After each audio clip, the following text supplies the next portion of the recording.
মুক্তামনির ডান হাত থেকে প্রায় ৩ কেজি ওজনের টিউমার অপসারণ করা হয়েছে। তবে তার শরীর থেকে সব টিউমার সরাতে আরো ৫ থেকে ৬টি অস্ত্রোপচার লাগবে বলে জানিয়েছেন চিকিৎসকেরা।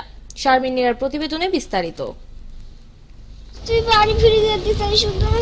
সুস্থ হবার এই আকুতি রক্তনালীতে টিউমারে আক্রান্ত সাতক্ষীরার মুক্তামনির।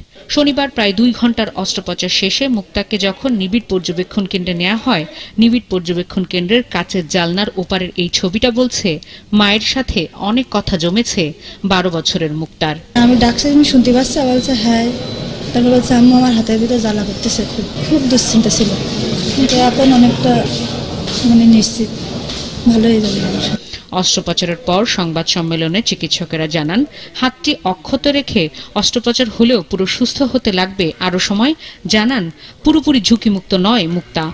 আমরা মুক্তামনির হাতকে রক্ষা করি, তার হাতের যে মাংসগুনা ছিল সেগুনা কেটে আমরা একটা পর্যায়ে নিয়ে আসছি।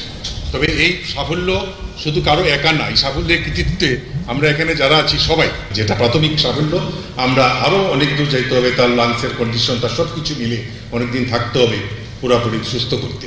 আমরা যে পোর্শনটা রিমুভ করছি, আশা করছি সেখানে হওয়ার কোনো চান্স নাই, কিন্তু এই রোগ এখনো শরীরের চেস্ট ওয়াল, শোল্ডার এইসব জায়গায় এখনো আছে।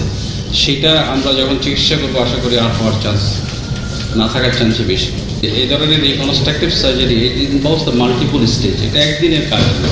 আমি আগেই বলছি যে প্রতি সপ্তাহে একটা করে অপারেশন করলে আমাদের আরো ৫ থেকে ৬টা অপারেশন লাগবে। প্রায় ২০ সদস্যের একটি দল কাজ করায় এটিকে সমন্বিত সফলতা বলছেন চিকিৎসকেরা। আপনাদেরকে বলছিলাম যে সার্জারি। শারমিন নীরা, ৭১, ঢাকা।